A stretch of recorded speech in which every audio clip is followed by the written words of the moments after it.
I'm Cindy Stankowski. I'm Executive Director of the San Diego Archeological Center.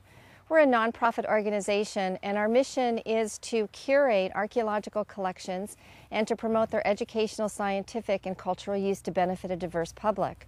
Curation is the care, management, and use of archaeological collections.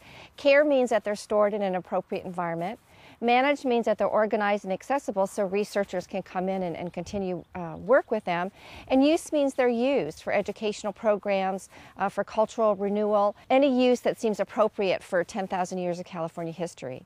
The center was formed in 1993 in response to something called the curation crisis in California. Laws required archaeological artifacts to be removed from sites before development took place. So basically, if you wanted to build a new housing development, you had to hire an archaeologist to remove cultural resources from the site before development could continue. They used to go to museums, but the museums quickly became full and couldn't take any more collections. So a group of folks, professional archaeologists, historians, and concerned citizens got together and said, we have to solve this problem. What we envision is an archaeological repository where these things can be stored in perpetuity. We were able to make an arrangement with California State Parks to lease this building and to redevelop it into a curatorial facility. What we needed to figure out was how many collections could we put in there right now and how many could we put in there in the future. It became obvious early on that we needed some kind of compactable shelving storage, as we already had 4,000 cubic feet of artifacts to take care of. I looked around at some of the different vendors, and I was directed to the Olpin Group.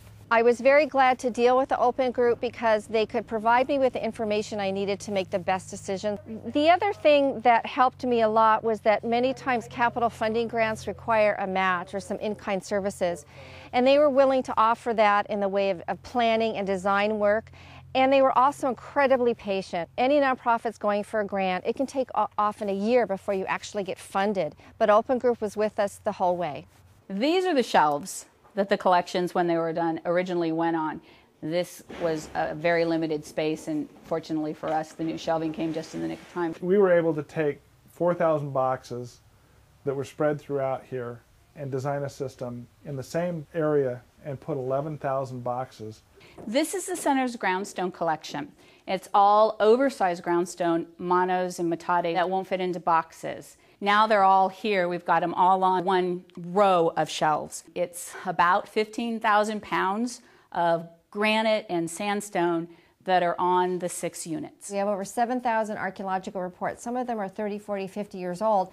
We wanted those accessible to researchers.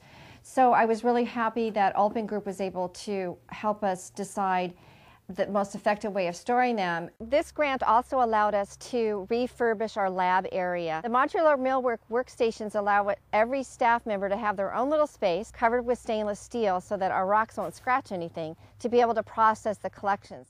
In the curation vault area, we're also having modular millwork installed so that computers can be put into the curatorial vault. And it turns out that on top of storing the collections, one of the most important parts of our mission is sharing them with the public through exhibits, educational programs for school-age children and adults, as well as continued research for the collections.